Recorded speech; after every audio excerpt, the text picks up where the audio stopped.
Well, Georgia has its first scrimmage of the 2023 fall camp under its belt, and we got some news and notes. We got some injury updates to get to. I'm Wes Blankenship, Palmer Thomas, Rusty Mansell on the Georgia show tonight.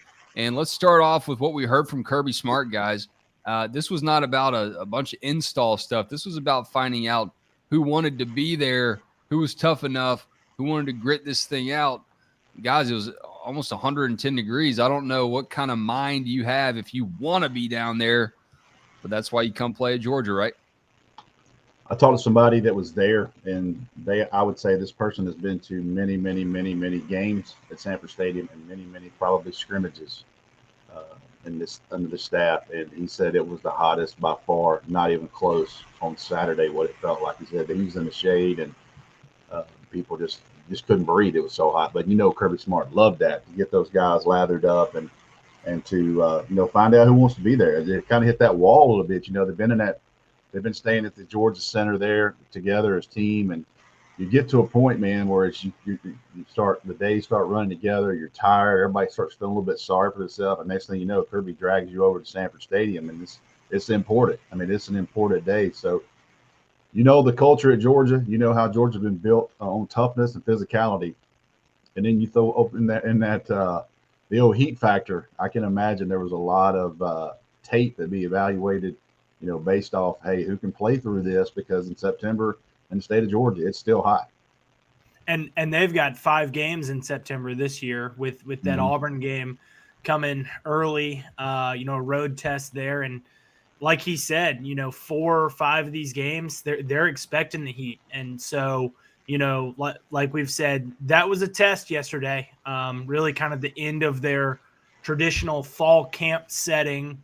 They're still in preseason practice, but with school starting this week, they'll move out of the Georgia Center. They'll move into their dorms and their traditional living situations, and it'll be like the season. They'll practice in the afternoons, and they've been practicing in the afternoons, but that's part of what makes these scrimmages a little bit tougher is the fact that they're at noon, 1 o'clock, lunchtime when it's the hottest there. So that he wanted to see them push through. I didn't sense that he was all too pleased with the way that, not necessarily the way that they pushed through, but the way that they performed. He did say that he felt like the leadership was there, but the execution wasn't necessarily there.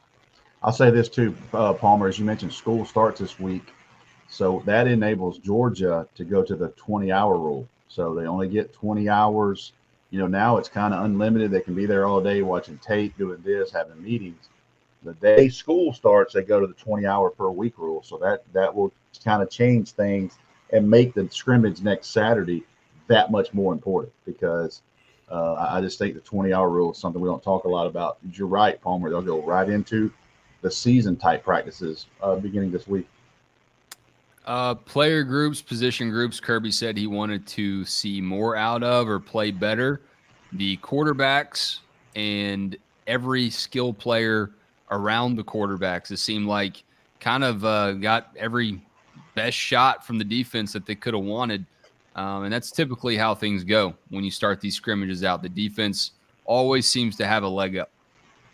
Yeah, somebody said on our board before the scrimmage, any guesses on who, quote unquote, wins the day. And I came out and said, look, I thought it was going to be the defense. Not only do they return, so many key pieces from last year's group, and that's not saying that the offense doesn't, but the most key pieces on the offense, they don't. Quarterback and offensive coordinator, you've got some turnover there. And so it takes a little bit more time for the offense to gel. It takes – that's why those summer 7-on-7 sessions are so important, and the player-led, off-season workouts. It's important for those guys that they are getting those reps together so that when they do put the pads on like they did this past week, that there isn't all that much ground to make up. It's a lot harder to be on the same page offensively, and connecting, when you're passing the ball around, you got to be in the right spots versus defense. You can make up for it with a little bit of athleticism and a lot of effort there.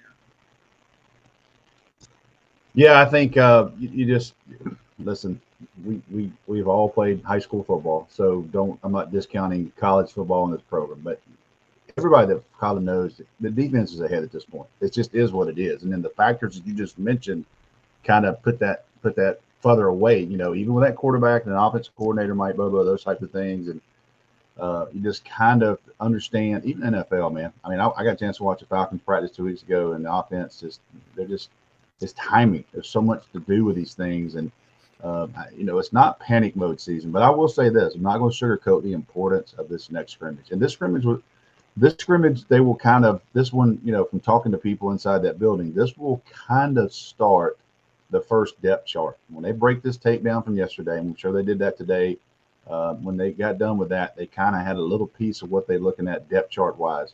But this time next Sunday night, we're on this show. We won't have it, but Georgia will have an internal depth chart and how they're going to go towards the first part of the season. Who can play, who can help us right now, and who's going to get those reps, because if we talk about this 20-hour week, that things start getting real tight. So, this is an important week for Georgia, but for all these players that are, right now in between those 2s and 3s, this is a massive week. But not going to sugarcoat it. You hear the things about quarterback, and I don't think anybody really took a step forward yesterday.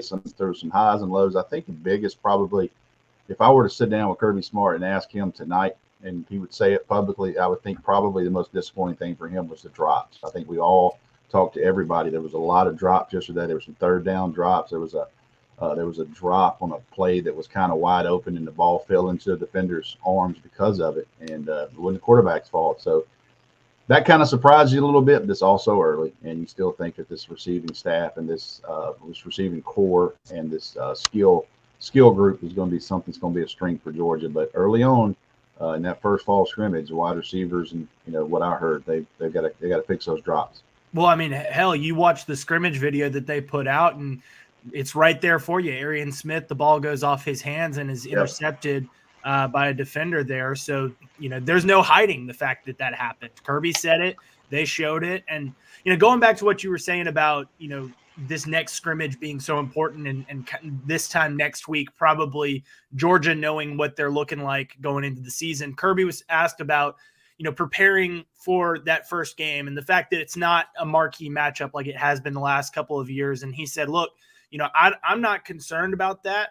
Even, no matter who we were playing, we wouldn't talk about them until, 9 days before is when he circled. And so I just went back and counted. That would be the Thursday, the 24th.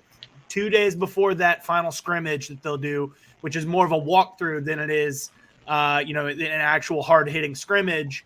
That next week, this week will be big for, still making push on the depth chart, but that next week will be, starting to get the gears rolling towards the season. Yep. UT Martin, you've been warned. You got Skyhawks. a few days. You got a few days until you're on Kirby's radar. Speaking of the depth chart, just the injury housekeeping news and notes here. The running back room, of course, Kendall Milton and Branson Robinson working to get back. Raylan Wilson, I guess, was the one injury nugget that we got out of this scrimmage in particular. Kirby said a knee hyperextension. Is that right? Yeah, hyperextended knee there for the freshman 5-star. And then Smile Munden, we knew about, still trying to get back 100%. And Kamari Lassiter, I found it interesting. Kirby said that Lassiter still got to knock a little bit of rust off after last season. Yeah, I mean, and I think that goes to show, that there is no spot that's 100% solidified. He wants to see guys continue to develop. That we're seeing that in all these rooms. Offensive line, there's competition between – you've got 4 guys that are coming back with starting experience, but you've got probably 8 or 9 guys that they feel really confident playing. Kirby talked about that, just talking about offensive tackles and, all the different guys that have rotated around. But yeah, on the injury front, Kendall Milton, hamstring in that running back room, did not scrimmage. Branson Robinson was back on the field for drill work last time we got to see. That would have been last Tuesday. But Kirby said he's not quite full speed, not back scrimmaging. Andrew Paul, they're still easing back in a little bit. So that running back room, you heard Cash Jones, Savon Clark, some other walk-on names there. I think that they're being really careful there with Dejan Edwards. Ra Thomas, wide receiver room, somebody who's been dealing with, he had a hamstring tweak, his back, has been practicing, but again, they're being careful there. Dan Jackson, somebody that battled a hamstring early in fall camp. He scrimmaged, but not as much as Kirby said he would have liked to. Couple of guys battling some heat-related illnesses, Austin Blasky and Julian Humphrey. Chris Peel, freshman corner there, battling turf toe. And then, like we said, Lassiter and Munden and Wilson, a couple of guys that they're going to be counting on defensively. Foot sprain, I think was foot sprain is what Kirby said on Kamari. Obviously, we know it's a foot-related thing with Smile Munden, and then Raylan Wilson, hyperextended knee. They did not think there was any ligament damage there. So, they feel optimistic that that's not all too significant of an injury, but didn't know a timetable then. Oh, and Tyrion Ingram Dawkins, also a foot injury. So there's your injury report. I tell you, man, I get text messages all the time about those shoes. Is it the Nike shoes? And I have no idea, but boy, I tell you what, man, they have a lot of foot injuries. And yep. I know privately, I talked to a lot of staffs, and is it turf? Who knows? Is it turf? Is it grass? Is it the shoes? A lot of colleges are seeing significant foot injuries, not just Georgia. Don't know, man, but I know this: University of Georgia, they get 2 or 3 a year, and that's something that way out of my pay scale or experience. But you got to wonder what's going on with what is it, because it is right now. It's kind of rampant through college football. Yeah, that could be an investigative piece right there, Palmer. I don't know if we want to jump on to tackling Phil Knight, but yeah, listen. I don't know. I have people all the time text me. Is it the they don't wear the high tops? It's not the Nike Sharks that I grew up with that were about mid ankle that weighed 60 pounds. We never had foot injuries, but no, I just don't know what it is. And I get people. I had somebody text me today say, "Man, what is going on with these foot injuries?" And I said, it's not just in Georgia now. And you scale around the country and see the foot injuries. So, kind of makes you wonder. Who knows? And it's not just Nike either. I mean, you look and you hear complaints about schools that are wearing Adidas or Under Armour. It's honestly, if I had to guess, it's just the wear and tear that the amount of stress that these guys are putting on it, working out, and doing exercises that put that much pressure on their feet 365 days a year. And they practice more. I mean, they don't practice 3 a days, but it's more football year round. So yeah, the 7-on-7s and all that stuff. It's could be that. Yeah. Stress on that too. All right, guys, we got to hear from Mike Bobo and Dell McGee late last week. Always a pleasure to hear from those guys. Mike Bobo back with a new bag of tricks, it sounds like. I was really impressed with everything he had to say about learning from Todd Monken, and that's what we kind of imagined that relationship could have been like. But obviously, as Monken left, he had nothing but great things to say about Mike Bobo. And hearing from Bobo, he just soaked everything up like a sponge as he got to work alongside Todd Monken. And I almost got a sense that he's looking at this step in his career as kind of rejuvenating. He's got some new experience now at Georgia, learning under Todd Monken, and obviously he has all the great experience that he's had in years past. A lot of the best experience was at Georgia, but now he's kind of got a new look on things, and he doesn't have Darnell Washington, he doesn't have Stetson Bennett, but he knows how this offense is supposed to run. Yeah, I think the biggest thing, if we could have Mike Bobo on here, I think the biggest thing with Mike Bobo, if he could be completely honest, is this is the first time probably in his career as a head coach or an offensive coordinator that he's going to call plays with a defense that can win games.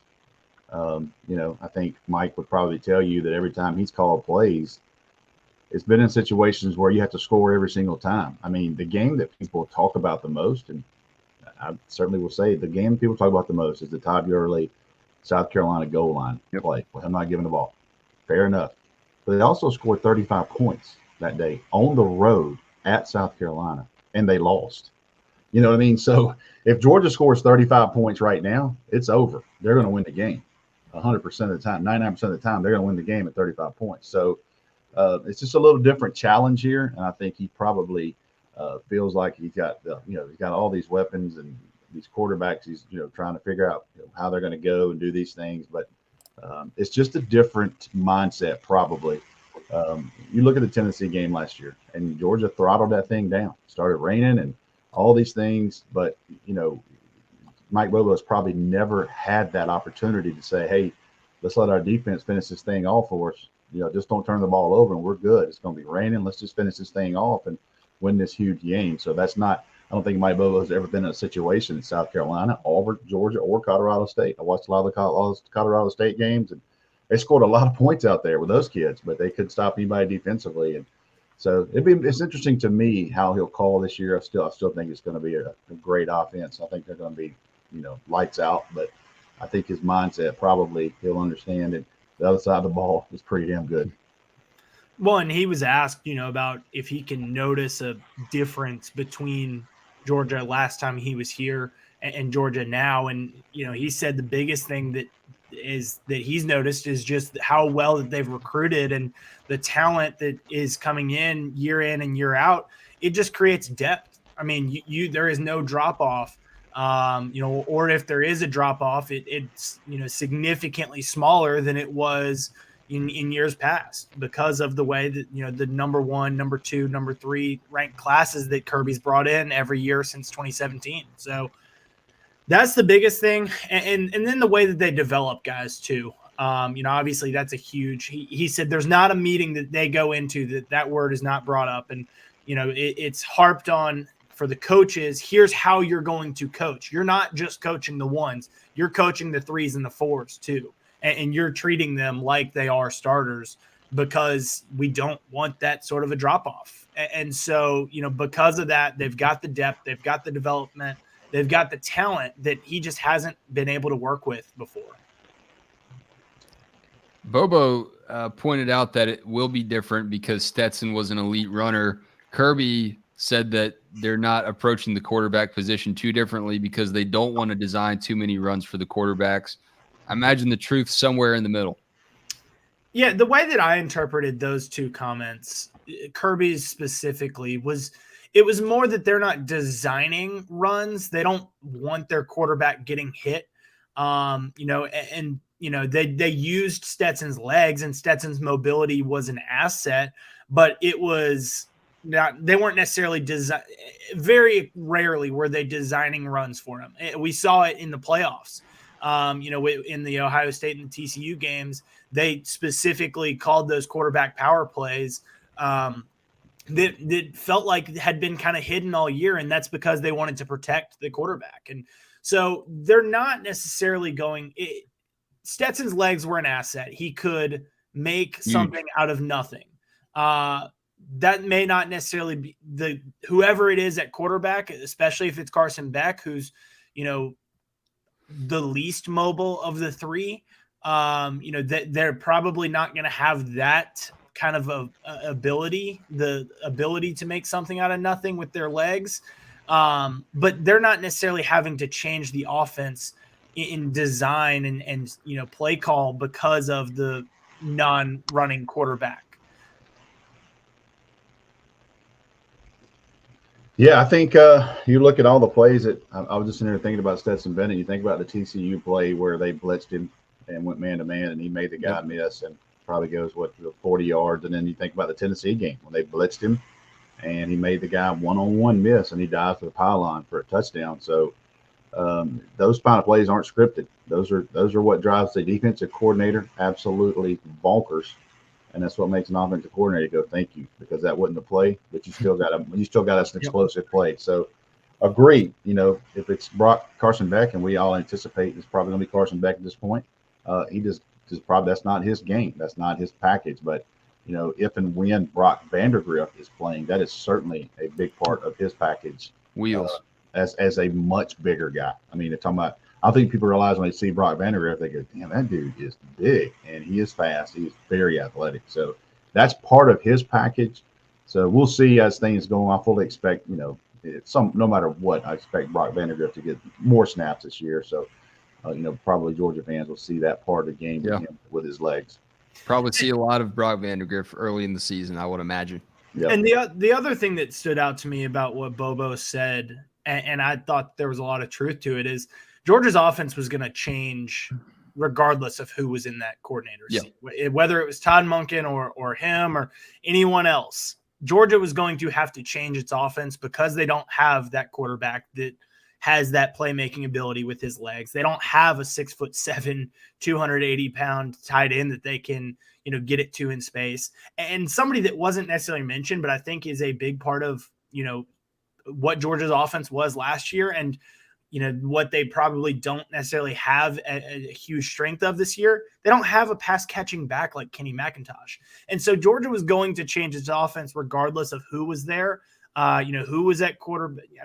Who is at quarterback, who is in that offensive coordinator seat. It was going to change. And so I think that that kind of adds to what we were talking about here with that playmaking ability with Stetson's legs. That's where the offense is going to change. And it's not that Bobo doesn't have that in his bag. It's not that, these quarterbacks aren't capable of it. It's that Stetson was so capable of it. And that became a part of that offense. Dude, Tennessee still chasing the ghost of Stetson Bennett, man. He made him look foolish in Athens and in Knoxville. Del McGee spoke on Roderick Robinson. A lot of great stuff over at DawgsHQ.com. Palmer had his finger on the pulse of both of these guys as they spoke to the media in rare appearances. But all the way at the end of one of McGee's stories that you have, Palmer, talking about Roderick Robinson, treating him, the freshman running back, like a flower that is being developed and just kind of pruned and getting acclimated to the college game. I know somewhere Vince Dooley's smiling about that reference. Yeah, I think that with Roderick, he's got so many veteran guys in that room. He probably wasn't expecting to get this kind of work early, but obviously injuries have thrust more upon him. With Andrew Paul still making his way back, Kendall being banged up, Branson being banged up, Dejan, them being so careful there. So I think that it's a great opportunity for him. I think that he will be a part of their rotation, and especially early in the season while those other guys are still coming back. And I think in doing so, he can earn himself some opportunities to stay a part of that rotation. I'm excited to see what he brings to the table. I think being here in the spring was so big for him. You look back at last year's running back room, Branson, Robinson, and Andrew Paul, neither of them was an early enrollee. Having Roderick Robinson as an early enrollee, getting his feet wet, it's huge because now he's, knee deep in it.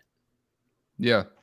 RKD in our comments says, crazy how Georgia has wide receiver depth, but not running back depth. Never thought I'd live to see that at Georgia.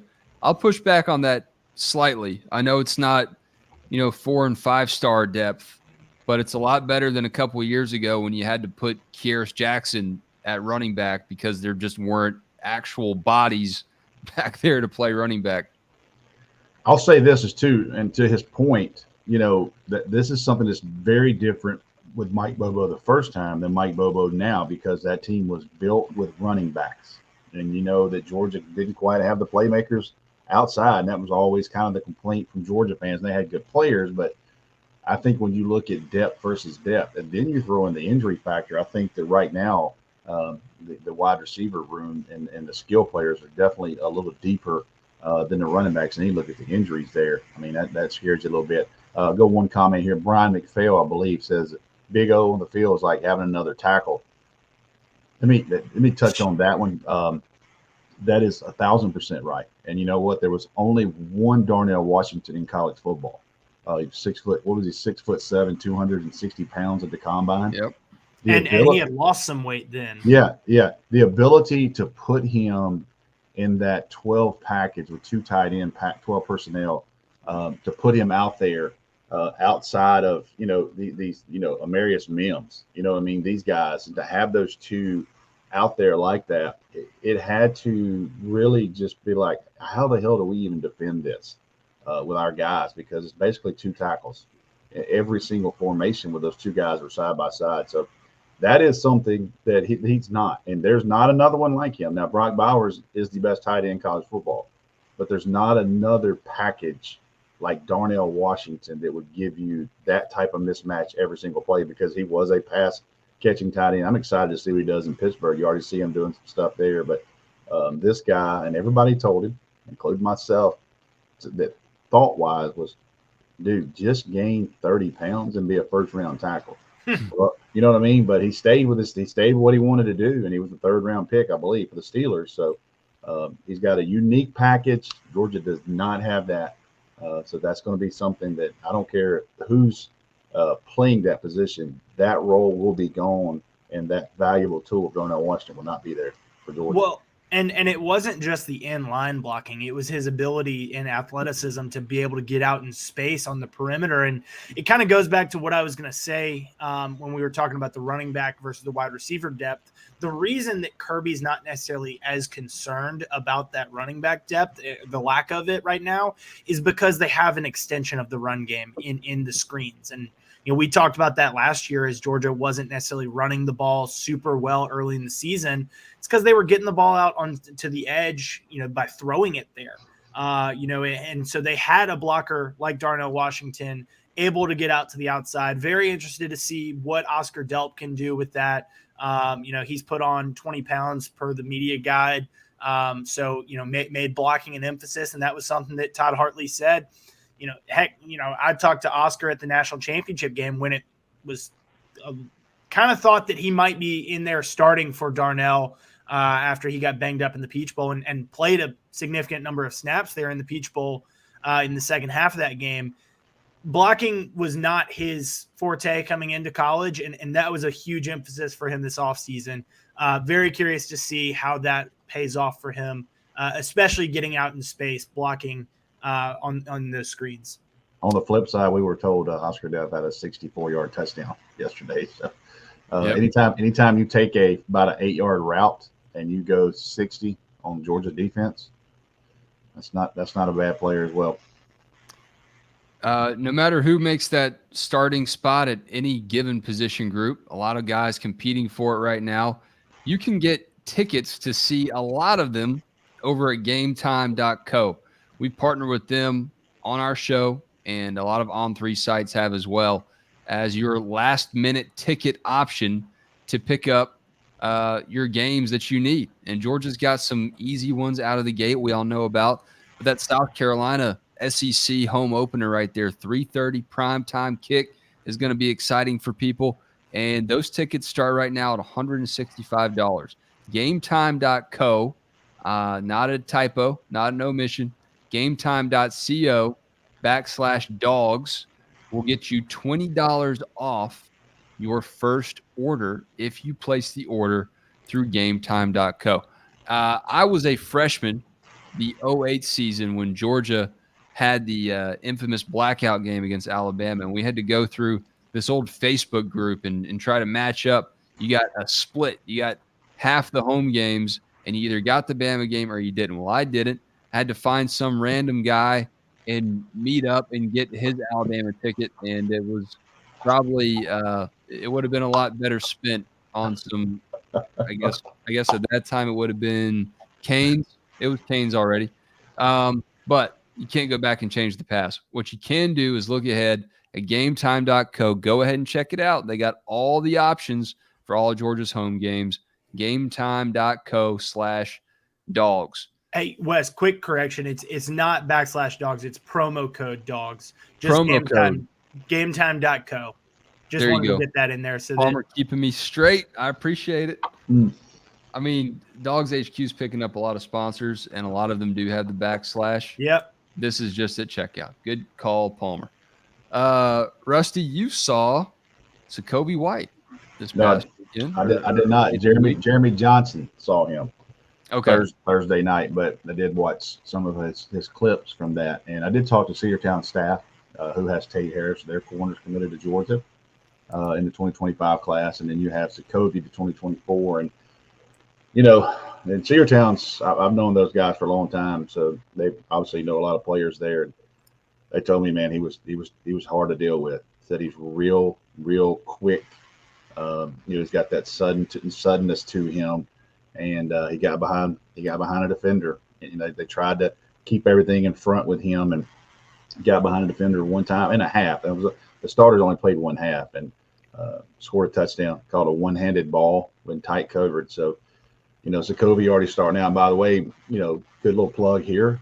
Friday night around 8:30, I'll be doing the Corky Kell Dave Hunter Classic game between Rome and Cass, and Sokovia will be in that game. You get a chance to see him play. You can watch it anywhere in the country. I'll tweet out the links.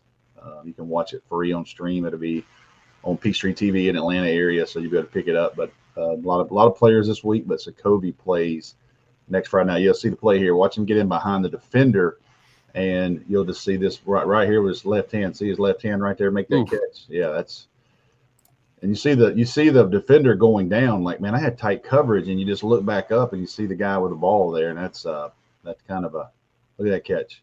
Is that Tay Harrison coverage?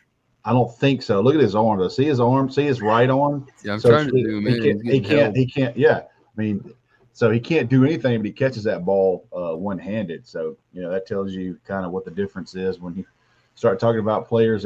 That might be Tay. Is that 27? Might be Tay. Yeah, I think they had a pretty big battle, a lot of reps, and Cedartown comes out on top in that little scrimmage game. But Sokovia certainly showing people why he's been committed to Georgia and why he garnered a lot of attention early on. He's kind of one of those guys nobody talks about because he committed so early. He hasn't taken visits. He hasn't messed around with that. He's been trying to help recruit everybody for Georgia. He's a great kid, man. You see him, and you just see him there with his family. I got a chance to see him at the press conference last week for Corky Kell. I told him, I said, Sokovia, I feel like you've been here like 12 years, man. You've been playing since you're a freshman. It's kind of been, I think it's been written, his parents are huge Alabama fans. And I think his mom or dad went to Alabama. But when Georgia offered, it was a place for him. And he's been all in from day one since that offer and since he committed to Georgia. Just looking around some of the other Georgia commits that were in action, some scrimmages. Dylan Raiola also looked pretty sharp in his Buford Wolves, I guess, debut. I'll tell you what now. They play St. Francis Academy Friday night, and from my knowledge, for whatever reason, that game is not on TV. It's at Buford. It's not an ESPN game, which I don't understand. But St. Francis Academy, many people think if Modern Day is not, they are the number one team in the country. And they are absolutely loaded. They are loaded. So the Buford Wolves are going to have their hands full Friday night. And certainly they're not going to back down from anybody because they're a powerhouse program and they got a lot of players themselves. But this team that's coming down to Georgia this week is loaded out of the Baltimore area. Jamon Dumas Johnson's high school. Jamon Dumas Johnson's high school, correct. So this is a huge game, and I'm interested to see how the win-loss here doesn't really matter to me as far as like what's going to happen. I'm interested to see where Buford is. I'm interested to see where Dylan Raiola is early on in this type of game because on paper, you don't say this much, but on paper, Buford's probably the underdogs here. So we'll see what happens. I was at practice the other day, and their defensive line is incredible. I mean, their defensive line is incredible at Buford. So I wish that game was on TV. There's a big game on TV, ESPN2 next Friday night at 6 p.m. Juju Lewis, who ESPN has ranked the number one high school player in the country, regardless of class, the 2026 quarterback. Yep, ESPN named him the number one player in high school football. He's the 2026 quarterback at Carrollton, and he will play Langston Hughes, by the way, Aaron Nolan, who's the Ohio State quarterback. So you can tell I'm a little excited, but next Friday night, man, you can sit back and watch some games. You'll be able to watch that ESPN2 game, and then we got Corky Kell games on all day, starting at 2:30. Josh Petty, who's the number 2, I think, rated or number 1 rated offensive tackle in the country for on 3 out of Fellowship Christian. He'll play at 2:30, so that game will be on TV as well. A lot of Georgia type targets Wednesday, Thursday, Friday, and Saturday, but also some national games to kind of watch coming up next week with some Georgia interest. Yeah, I'm number excited to see number you. 2 there for Josh Petty, and Roos has a story on him on our front page right now. Yep. Saw that today. So a lot of things there, but I'm interested in Buford. What they do with this team. Buford's not. Listen, nobody's over there worried about. Nobody's over there intimidated by anybody. But if you have to say, everybody I've talked to that covers this from a national perspective said this St. Francis team might be the number 1 team in the country. So it'd be fun to watch that and see the result and see how that goes. Wesley Spruce, and that is not a alter ego of mine, asks, who's the most underrated all-around player on the team, and why is it Marcus Rosemy Saint? We don't talk a lot about him. He's right. Yeah, he got banged up. He had that injury, and then he's kind of. It's like that Tennessee play he made last year. He has those moments you're like, oh yeah. I mean, not only was that a hell of a throw by Stetson, yeah, that was a hell of a catch, and it just kind of shows you from time to time. I think he's a big body kid. He's got great hands. I think he lacks a tad in the top end speed, and I think that's kind of what time to time doesn't mean he can't still be a really good player at Georgia, but I think that's kind of the little knock on him. But man, I tell you what, he's such a big body. Knows how to use his body well. It's great in the tight coverage. He's so big to go around him. And listen, he could be that guy. That's a very good point. He could be that guy that takes that 2 steps forward for Georgia this year. Got to stay healthy. No doubt. Mike Free saying aloha from Hawaii. Mike, definitely praying for you, man. Uncle Glenn sending his well wishes, and just tragic. And all the way over here on the East Coast, man, we're thinking about you. Dog stocks time. I'll get us started, guys. Stock up on Zamir White, who's having a pretty stellar Sunday himself as he gets locked in and tries to really get his feet under him in the league this year. He started the game against the 49ers preseason scrimmage, 7 carries for 28 yards and a score, looking like the old Zeus that we like to watch at Georgia. And he's got just such a great body for the league. He's tough. He's just a big dude.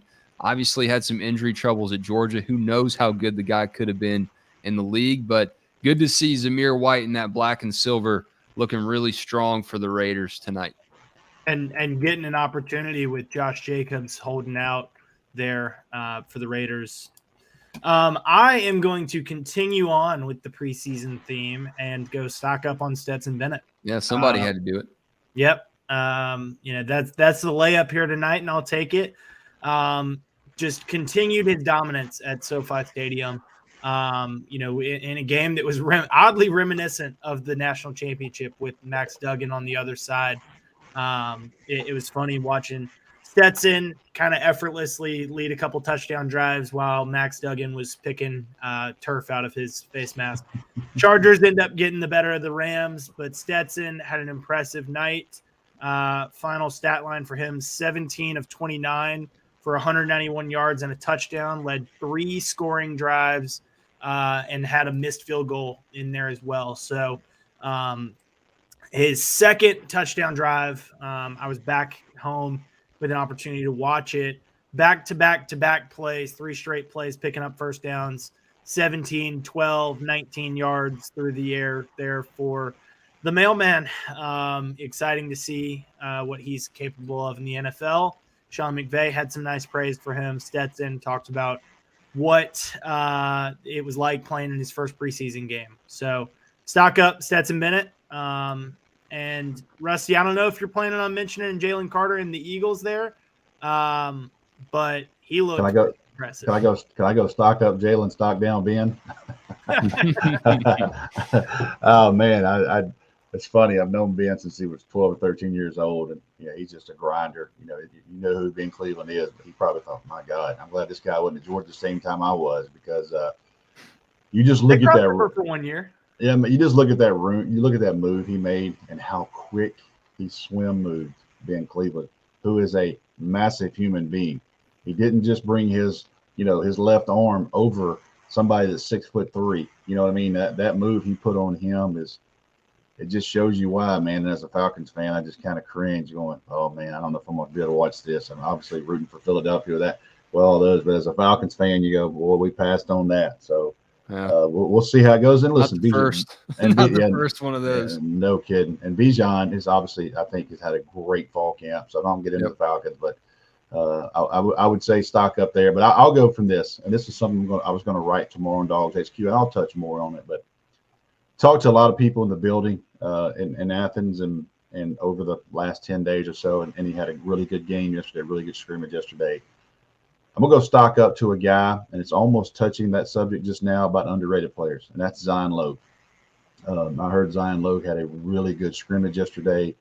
You know, there's a chance this young man was about 45 minutes, I think, east of Nashville. When I was at my previous company, I was up there for a meeting one day, and went over and watched him work out in high school. I thought, man, that kid, I kind of see how he fits George's role, you know, and I think he's just been underrated for a while, but you know, he's had a really good summer. He's had a really good fall camp. And I heard yesterday he was an absolute handful for a great offensive line at the University of Georgia. So that's good news for Georgia.